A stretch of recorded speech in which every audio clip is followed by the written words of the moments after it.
because I was told it was horrific. I ain't seen a catastrophic injury like that in 10 years. I don't do that. And by that you mean you literally avoid all of the things. like I know what happened. What do I need to watch for? I ain't no doctor. I saw the Paul George, saw that bone coming out of skin. Kevin Ware missed it. Ooh. I don't do it. My brother's never seen Joe Theismann. He's 51 years old. I respect that, but the good news is apparently it's only a dislocated foot or whatever it is. Things you say about other people. Yes. It's only a dislocated. Congratulations, all of those well wishes and thoughts and prayers paid off. First name is the Giants. Eli Manning led New York on a game-winning touchdown drive to beat the 49ers 27-23 last night. Clap it up. Going into the game, Pat Shurmur would only commit to starting Manning for last night's game. So, Bo, did last night make you think that maybe Eli isn't done? You know how many yards you threw for in that game? How many? 188. Yeah. I believe it was 31 attempts. Ooh. No, he was mediocre. He ain't throw the ball away, right? He threw 3 touchdowns, which has a lot to do with the fact that, man, he's got great guys to throw the ball to. Really does. Imagine being those dudes, man. Like, Eli is washed. And what you would hope if you were the Giants, you would hope that this had happened like in the second to last game of the year, and then you could all celebrate Eli, and then you give him like a senior night in the last game, and then you push him on up out of there, because it's a wrap for that dude. There are 2 conversations that must be happening around the Giants. One is at the volume that we can hear, and it is, congratulations, Eli, you did it again. You're the Hall of Famer we knew we had. And the second conversation is, but what does this mean for our draft pick? Because this was the bowl for James Herbert, possibly. Dave Gettleman, the Giants GM, and their assistant GM were in Utah scouting Herbert, apparently, this past weekend. And now you wonder, if Eli Manning is our quarterback, does that mean we lose more games than if we try Kyle Lauletta at quarterback? Because, to be clear, we want to lose these games. Right. It would be better for them to lose them. This is the problem that they're in. Last year, the draft had lots of quarterbacks. So many quarterbacks. Why would we take one of those when we have the number 2 pick? This draft upcoming, at least as it stands right now, does not appear to have quarterbacks in it. Right. If they don't have like a number 1 or number 2 pick or somewhere in there, they're going to have to give up some capital in order to move up in a position to get whoever the guy is that they ultimately want. They went and watched Justin Herbert this weekend. Yep. I don't know how good he is. He seems to be all right. But if they want a quarterback, they're either going to need the number 1 pick or be ready to go get the number 1 pick, because they're not going to be the only team out here with a quarterback problem. Right. And for those who actually come off of this game thinking, man, you guys aren't giving Eli credit, let's remember who the 49ers did not have. They do not have their starting quarterback, Jimmy Garoppolo. They don't have their starting running back, Jerick McKinnon. They don't have their starting receiver, right, Goodwin, or Garcon. And now this offensive line is also a mess. Or how about they had 1 win, too? Right? Like, I don't need to go up and down the roster to explain what this is. I'm not sure that's a much better than a 1-win team if Jimmy Garoppolo was playing. They came in there and they had 1 win, right? This was the Booty Butt Bowl. They won a game against a scrub of similar caliber. What they need to do, though, is get the Raiders in here so that the 3 of them can have, like, some kind of round-robin sort of tournament. Decathlon, right, perhaps? right. Then we can determine which one of them is the worst, and then we get to the bottom. But no, if the Giants, and I just can't imagine they do anything this stupid. If the Giants are looking at what happened with Eli, like, oh, maybe it's time for him to turn it around, everybody got to go. They got to fire everybody. Like, if you come after that game and tell Odell Beckham, see, told you Eli wasn't that bad. Can you imagine how far he would throw his helmet? No, Eli Manning is the golf cart upon which you have attached these nitrous cannons of Odell Beckham Jr. and Saquon Barkley. And, of course, the footnote to all of this that every Giants fan should be on clear terms with is that you are wasting Saquon Barkley every day that you do not have a good quarterback. They can only bet on the first contract with him, right? That's right? it. That's the only assumption they can make. That is all you can hope for. They made win-now moves and kept Eli Manning. Next name, please. Kevin Durant.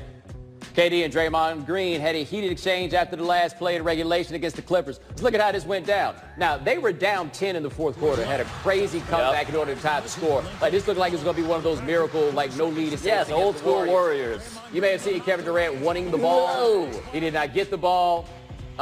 Then he comes to the sideline. And Draymond's for a while. Yes, because Kevin Durant told him to pass him the bleeping ball. And he used, something in vain. You can lip read a little bit. It gets profane. Yeah. Now, there's Andre Iguodala. He's in here trying to, like, diffuse things. Because, the game is still actually going on. Oh, yeah, this is overtime. Right. They're going into. Right. Now, you see Durant right there wanting the ball back.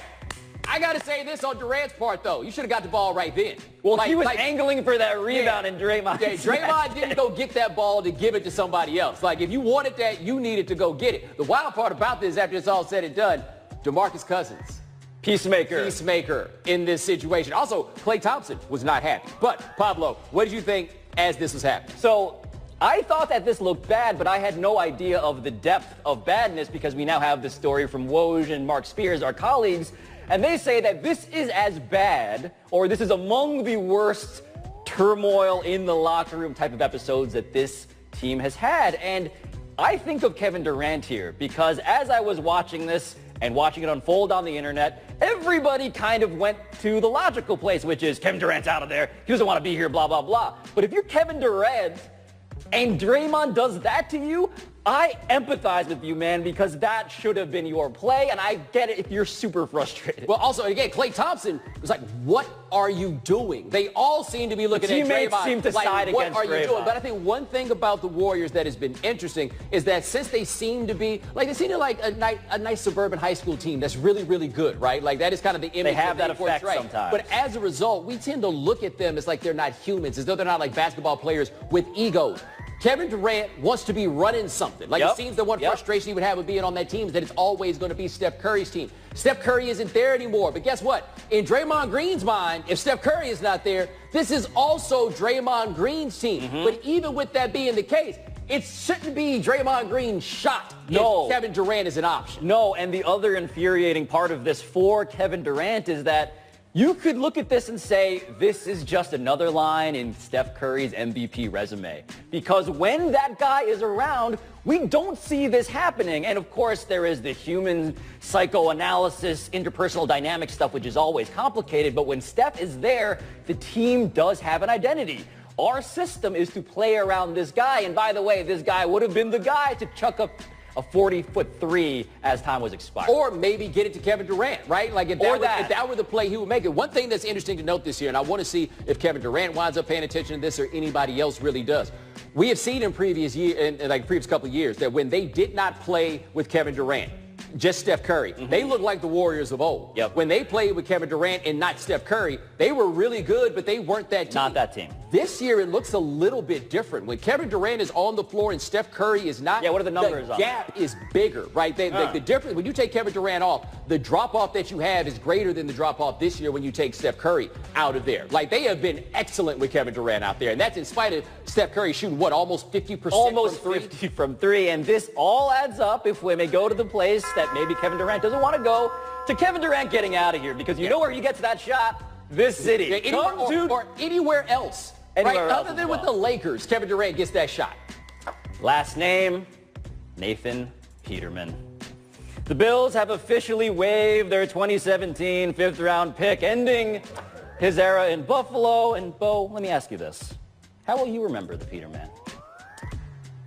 I found him to be a tragic figure. I understand that would be a difficult thing for a lot of you to hear because you think that we have endlessly ridiculed the Peterman on this show. And it's really only because phrasing it as the Peterman is so wildly entertaining. But the Peterman is not good. The Peterman, in fact, has been awful. It's not the Peterman's fault, though, they kept dragging him out there to be awful. No, it wasn't. All he can do is the best he can, and the best he can is possibly the worst quarterback I've ever seen. However, we want to remember the Peterman happily when we do this because we want to see touchdowns from the Peterman. Please. Let's cue up these Peterman touchdowns. Roll up the Peter montage. Yes. There we go. He was doing it for the troops. There's a Peterman touchdown. Oh, look! You said it couldn't be done. Hey, the Bears got a good defense. That rushing touchdown? Who could forget that? Way to go, young man. Looking like Tom Brady. There we go. Is that a touchdown, too? I'm assuming that went somewhere he intended. Yeah, this is a touchdown. Oh, still a touchdown? Yeah, I was about to say, there we go. There's a touchdown. Also a touchdown. That was a touchdown. We get any more? Yep, that's a touchdown. That's a touchdown. That counts as 6 points. Here we go. What we got? See, there's another touchdown for the Peterman. See, that's the thing about the Peterman I don't think he gets enough credit for. He was out here sharing joy with everybody. He couldn't help but enable scoring. And Bo, this reminds me of the scene in Aladdin where the genie is freed. Because Nathan Peterman has been, as the Peterman, just granting everyone else's wishes. And now, finally, He has been freed, and he can just be Nathan. Yes. Nathan, hello. We've been waiting for you. Good for him. Something else to think about. It is quite possible the best quarterback on the Bills has not had his chance because it legitimately might be Logan Thomas. You look at Logan Thomas is Josh Allen. Wow, I forgot about Logan Thomas. And Josh Allen are the same guy, except Logan Thomas was better in college than Josh Allen was. He got to be salty every day catching passes from them sorry dudes. How did we not have Logan Thomas anywhere That's in this right. season? Coming up next, Markelle Fultz. You want to see him shoot free throws? Not really. Billboard time. High Noon is brought to you by Mobile One. Annual protection. Proven protection for 20,000 miles. High Noon is coming to you from above the Heineken River Deck at Pier 17. So apparently the Warriors were mad at Draymond, not so much for the play, but the fact that he kept trying to defend it. Which is like getting mad at someone for being exactly who you know them to be. Right. Like, guys, you got Draymond, and he Draymonded it. But also, everybody on Team Durant gave Draymond on an island. First quote. The ball slipped out of my hand, so I had to do what I had to do. Said Markelle Fultz about his brutal free throw form last night. Let's watch. Poor kid, man. Like, and he got them box braids too, so, oh my goodness. That's a Chuck Hayes special. Yeah. He says the ball slipped. Where'd it slip, Markelle? Like, now that you done thrown this out here at me, show me where it slipped. Oh, we're doing the sports science video graphics on that. No, did you see it slip? All I can imagine is a sweaty palm, but I'm guessing, Bo, you don't buy the explanation. He did it on the shot before. Oh. By the way, how's that not a lane violation? Yeah, that should have been called a lane violation. That is a problem. NBA refs, you follow me on Twitter, get on that. Yeah, I can't imagine all the pressure that he's under, really. Because forget about what you think about Jimmy Butler. No matter what it is, the dude that plays his position is coming to town, right? His minutes are probably going down. His chance to salvage this is getting short. So I almost feel bad about this, except I've never seen anything like this before. And this is the complicated part. There is a blurred line between... I talked to Steve Blass once, the pitcher who had the yips. He called it essentially performance anxiety. There is a blurred line between performance anxiety on the one hand, a clinical issue, and then just being a flawed player. And if you're not clear about the terms, Bo, then the jokes come because no one's quite sure. Wait a minute, where do we land on? Hold on now. Let's have a discussion about what we are and are not allowed to joke about. Somebody getting nervous, we call that choking. All the time in sports. We do. We have perpetually been okay with saying that somebody choked. Like, if you have no problem with saying that somebody choked, then you don't really have a problem with laughing at what this is, right? We lionize people for their mental strength all the time. You're right. You're right about all this. When they don't have the fortitude to get it done. Now, if you want to say this is clinical, that is maybe where it gets great. That's where it gets complicated. Because this is so bad. Right. So like a little bit of nervousness. We can laugh at that. I'm asking, but what is the critical mass on nervousness that we're allowed to look at? Because, look, I don't want to bury the dude because I imagine he's going through a lot. But, man, if I see you do that right there, what am I supposed to do? Right. No, and this is a fundamental advanced problem that, by the way, is advanced because this has never happened before. And because he's the #1 overall pick. And also that. There's a lot going on. New territory for the NBA. Next quote. I almost cracked. Had to sit back and remind myself. Bleep. You knew what you were getting yourself into. Said LeBron James to Chris Haynes at Yahoo Sports. Pablo, what was your reaction to hearing this? LeBron James, the most media-savvy superstar that we've ever seen. And this is him knowing, being aware that we're all going to be talking about LeBron, as we are currently doing, and he wants his voice in there. And this is a guy who has lived in public, Bo, for 15 uninterrupted years. He went through the decision. He went through all sorts of ways to present himself, and now he's like, just know that this is harder than it may look. This is harder than it was for me last year, so take it a little bit easier on me, LeBron James. Yeah, well, here's my thing about the actual substance of what he said here. He almost cracked. What would that mean? Like, you know, like we know you almost cracked it. You don't want to see it if I lose my patience or whatever. What solution was it that you were about to have? Like, if you did crack, one thing about getting this veteran team as you have it set up, like you might have been able to muscle Kuz and Lonzo and those young boys and muscle them around. I don't feel like Rondo was just going to be like, okay, LeBron, you got it, right? What would that have meant? I can only imagine that it is the seeping, growing fear that, A, you may not be long for this team, that he may ship you out of there in some behind-the-scenes way, or it's the idea that at some point people are going to stop talking about me and they're going to start talking about what you're not doing. And that's what LeBron might be able to wield in his back pocket. Also of note, while we have not been paying that much attention, the Lakers are now over 500. Oh, yeah. Right. Absolutely. It's getting better. And LeBron James, still been to all of the NBA Finals in a row, hasn't broken that streak yet. Last quote.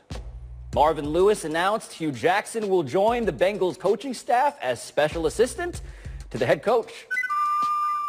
Tweeted Adam Schefter today, Bo, is hiring Hugh a smart move for the Bengals, or is Marvin Lewis just being a good friend? Probably both. I think there's room for both. Now, what's interesting about this is he's basically just bringing Hugh on the staff because Hugh was going to be working with the defense because Marvin Lewis just took over as defensive coordinator, so he needs a little bit of help on that side of the ball. Basically, he looks at a dude, no matter what you think about Hugh Jackson, if you're a Browns fan, you're not riding with Hugh Jackson. If you're a Bengals fan, the last time Hugh Jackson had a hand in your offense, you were number 2 in DVOA offensively there. He has something to provide, even if he does not need to be your head coach. The Bengals, Cincinnati, this is home for Hugh Jackson, and by that I mean it is where he moves when he loses his job. Because this happened in 2011. He was the coach of the Raiders. He got canned. He came back under the Marvin Lewis warm embrace and began to coach like DBs and special teams, and then worked his way all the way up to where he became the coach of the Cleveland Browns. This is what Hugh wanted to do, get back in a lower capacity. He's done it before, and yeah, they do play the Browns twice, right? Yeah, it helps, like inside information on what to do with that team.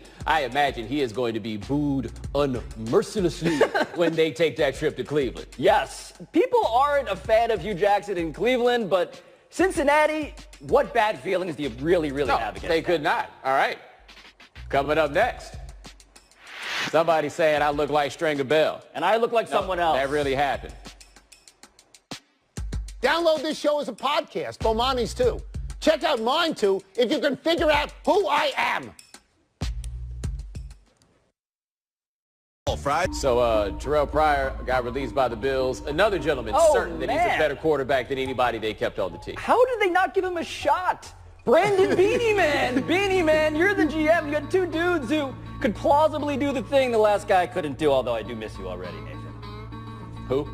Today's number. Oh, the Peter Man. 5. That's how many decent to good teams are in the NBA's Eastern Conference, per Yahoo Sports' Dan Wetzel, who makes the case the East is now actually better than the West. Do you agree? There is an argument for it. Now, we have had many years, probably well over a decade, where we have felt that the Western Conference is stronger top to bottom. The East would have teams at the top to bottom. We would give it to the West. Hey, man, last year, the third seed in the West won 49 games. Right now, the second best record in the West is the Portland Trail Blazers. At the very least, the East looks to be more intriguing than the West does. But I do not believe there is an imbalance in these conferences. And by the way, I've been saying this for months. Y'all tried to clown me for it. Clown Dan now. When we talk about balance, Bo, like we can make pretensions that we are talking about top to bottom. We're really just talking about top. And so if we're talking about top, before last year, years past, for about a decade, we had LeBron. And now we have a lot more than that in the East. The Raptors are for real. The Bucks are for real. The Sixers are now more real than they were a week ago. The Pacers look pretty good. And in the West, what this really feels like, Bo, is an indictment of the Rockets, who've just been out of the conversation. It's November, true, but they've been out of the conversation entirely as a top team. But think about what just happened with the East as you rattle it off. You did not say the Celtics, did you? No, right? They're in there we too. Did not get to the Celtics. Quietly, the Charlotte Hornets have a plus 7-point differential per game. Like, they are a lot better than we realize. No, the East is not bad. This is just not one of those, like, put it like this. If LeBron had come back to that same Cavs team, are we sure that they would win the East this year if he was still there? I would do it because he's LeBron. Yeah, but are we sure? They went 7 last year in Indiana. In closing, I'd like to say thanks for nothing to the people that made some Stringer Bell doll. Not because they made the doll. I mean, it's not the first time somebody made an action figure of a snake. Well, come on, man. Look at this. Whoa! That don't even look like him. What? Right. When did that happen? And the worst part about it is, it's not even so much that it doesn't look like him. It's that people think it looks more like me. Wait a minute. Right. Wait a minute. So you know what that meant? That meant all these people want to come tell me about this snake action figure that I don't need to know anything about because I don't rock with snakes like that, right? So yeah, that's what I've had. All these people being like, Stringer Bell look like Bomani Jones. Stringer Bell ain't nothing like Bomani Jones. Bomani Jones ain't nothing like Stringer Bell. But that is me from a magazine called Gentleman's Quarterly. Oh, I haven't heard of it. I feel like this started with a continuation of your crusade against one of the most handsome men on the planet. Let's talk about that. And it became a crusade on behalf of you, GQ guy. Maybe one of the most handsome men on the planet. I'm just saying, I was so fly with it, I brought my own clothes. I just want people to know, GQ I sit in an office with Katie Nolan and Bomani Jones, both of whom have had GQ photo shoots, but who's counting? Good luck. In closing. Maybe you should wear better shirts. In closing, I'd like to discuss a person who allegedly looks like me. Oh, I can only wonder where this is. Throw it up. They saying he looked like you? I did not know who this man was outside of being in my mentions. Did he just put a tablecloth in his booty? He did. That's a tablecloth in his booty. And to be honest, yo, Pablo put a tablecloth in his booty. Did you see that? How dare you? How dare you? This is simply, what is happening there? Whoa. Wait, what? I didn't know that this was part of the video. Why isn't this over yet? Wait a minute. Whoa! Wait a minute. Are those Zubaz pants he had on, by the way? Those are technically Zubaz, but that's like, I don't know whether to be mad or it's all coming to me now. You got that room in your house that you don't ever show me. That's what's in that room. You be in that room putting a tablecloth in your booty. That dog looks like Montel Williams. Highly questionable is next. Montel Williams, not Bomani.